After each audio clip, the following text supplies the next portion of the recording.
Mr. Speaker, I am a Canadian, I am a Jew, and I am a Zionist. I am proud to have been born in this country. I am proud that my family came here in the 19th century and helped build this country. My family members fought in the World War I and World War II. We are part of Canada and lucky to be so. I've represented Canada in swimming internationally. I've represented Canada as a parliamentarian. And there's no place in the world I want to be other than in Canada. The Jewish community, of which I am part, is a religious community that has existed for thousands of years, but we're also a people. And we, since we've been here in 1760, have helped build this country. We got enormous opportunities, more than we've received anywhere else in history. But we've also, in academia, in law, in medicine, in physics, in science, in sports, in journalism, we have helped build this country. And 95% of Canadian Jews are Zionists. Zionism means we believe that we have a right to have one Jewish state in our ancestral homeland. Jews are indigenous to Israel. And we have had a history where Jews have faced persecution in every country in the world. We were expelled from England in 1290. We were expelled from Spain and Portugal in the 1490s. We faced the Crusades where people were killed. We were put in ghettos throughout Europe. We faced the Holocaust. Jews were expelled from Arab lands in the 40s, 50s, 60s, and 70s. And we needed one place where every Jew in the world knew if things went wrong in their country that they could go. And that is Israel, and that's what Zionism means. So when I get horrible, horrible threats and emails saying I'm a dirty Zionist instead of a dirty Jew, that's what Zionism means. So at all these demonstrations around the country, outside of synagogues, and outside of Jewish schools, and outside of Jewish community centers, where people are screaming about how horrible Zionists are, well, I am a Zionist, and I'm not embarrassed or ashamed of being a Zionist. And Canadian Jews should not have to live through what we're living through right now. Welcome to Canada-Wide News. Don't forget to like and subscribe and share these videos. Today we will listen to Anthony Horsefather, his compassionate speech about Hamas and what the NDP and the Liberals have done. This guy should walk the floor. I don't know why he won't do it. Why he praises Trudeau after all the scandals and corruption, even his Jewish community. I don't understand everything that Trudeau has done, and he supports him. He is going to be gone. Like when he goes to the synagogue or wherever he goes, they must tell him off. It must be such an earful. And he just there, I have to support Trudeau. He's my favorite man in the world. He does everything. Like that's what he does. Like this guy, he should grow something and move on. Walk the floor and don't be an independent. You'll be gone. Anyway, let him have his speech here. Let's have a listen and I'll give my comments at the end. My community is terrified. We are being intimidated over and over by people protesting outside of Jewish buildings. Canadian Jews have no control over what happens in the state of Israel. Yet for some reason, Jewish buildings across this country are being targeted. In my own riding, at the Jewish community offices where the Jewish Public Library and the Holocaust Museum are located, demonstrators went on private property, surrounded the building, blocked access to the building, and blocked anyone from leaving for over 3 hours. This is happening all over the place. And the demonstrators, while they are perfectly allowed and right to demonstrate wherever they want, they cannot go on private property and they can't block other people from exercising their right to free speech. If I can't enter a building because I can't hear a speaker and they block me and they yell at me and they scream at me and stop me from going in, well then their rights are infringing on my rights. And police need to step in and act as police, and all leaders across this country need to tell them to do so, because this is not fair anymore. It is too much. And Jewish Canadians just don't deserve this. On campuses across this country, Jewish students have told me horrible stories from British Columbia to Newfoundland about being intimidated on campus, about walking into dormitories and having anti-Israel slogans through the walls. They walk into a building and they're asked, are you a Zionist or not? And if they're a Zionist, supposedly they're not allowed into their dorm. This is not Canada. This is not the country that I know and love, and nobody should be forced to feel this way, which is then how I get to this motion. Because the Jewish community right now is demoralized and intimidated. This motion creates one winner and one loser.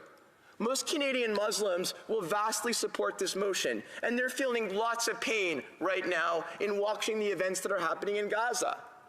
But Canadian Jews, if this motion is adopted, will feel tremendous pain because the way this motion is constructed, it is clearly creating a false equivalency of the State of Israel and the terrorist organization Hamas. And in the event that we want this war to end, Hamas can easily lay down arms and surrender and return the hostages and stop using citizens of Gaza as human shields.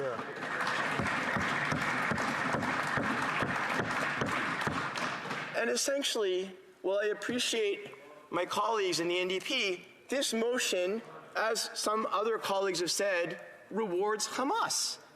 We, for generations in Canada, under successive Liberal and Conservative governments, have said that the way to recognize a Palestinian state, which we all want, living in peace side by side with Israel and in dignity and offering dignity to both peoples, should come when the two states, the two parties, negotiate their borders and the Palestinians elect a government to govern that territory.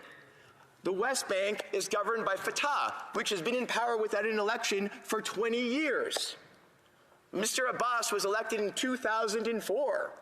And on the other side, on Gaza, you have a terrorist organization, Hamas, that has not held elections since 2007 and is recognized by Canada as being a terrorist organization. So Hamas launched the deadliest attack on Israel, the deadliest pogrom against Jews since the Holocaust, and we're changing our foreign policy to reward Hamas and say, good for you terrorists, you attacked a sovereign state, killed lots of people, including babies and women and everyone else, and raped and pillaged and brought people back as hostages who have now been there for almost 5 months.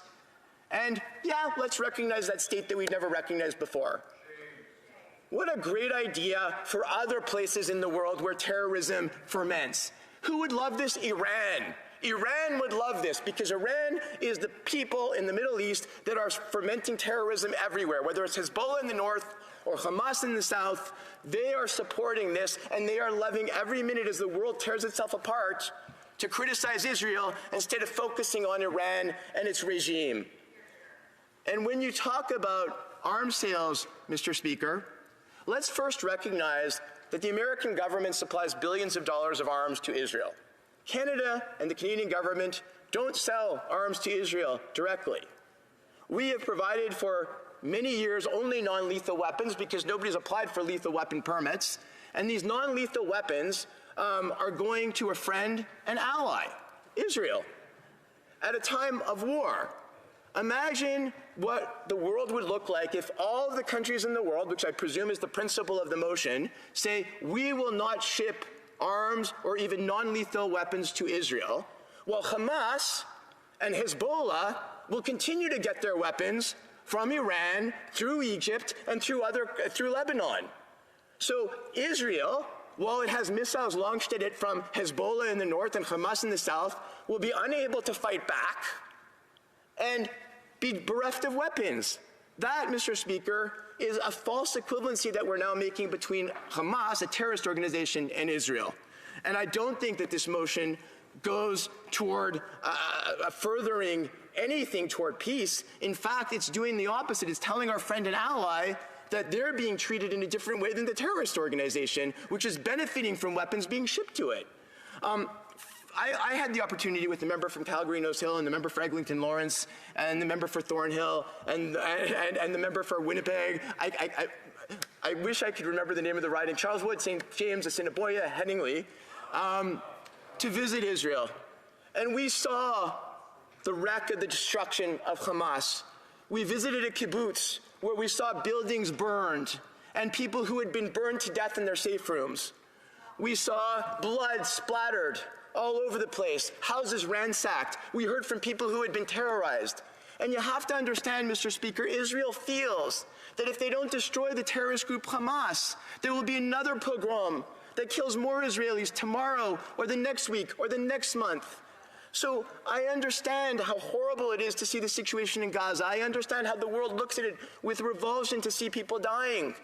But we also have to understand that a democratic nation has been on many occasions attacked, war started against it, and now all sides in Israel feel they need to fight back. And so Mr. Speaker, I stand with Israel, our democratic ally, our friend, and we, when a time of war, is when you look at countries and you say, do you stand with our ally or not? Mr. Speaker, Canada should be standing with Israel. Canada should be defending the right of Israel to fight back against a terrorist organization, and we should not be passing motions that make the terrorist organization equivalent to a democratic state. Thank you. I wanted to let Horsefather talk about everything that he wanted to say, but why doesn't he walk the floor? Why does he have to protect Trudeau? And it will be recorded in history. When Trudeau is out of that office, all the scandals will come out for years after. He will be part of it. And he won't stand up. I just don't get it. The love that Liberals have for a guy that's dragging down Canada and doing all this destruction to it, and he supports him. He loves him. Like, did he get Chinese interference money or something? Like, is there some bribe or there's some blackmail that has on him? Like, I don't understand whatever happened to the proud people of Canada, and he is supporting it. He is supporting every piece of corruption, and every Liberal is supporting every piece of corruption that Trudeau does. Every single one of them. Or grow up and leave. Walk the floor. Anyway, thanks for watching. See you in the next videos. Best of goodbyes. Welcome back to Canada Wide News. And hey, quick sidebar.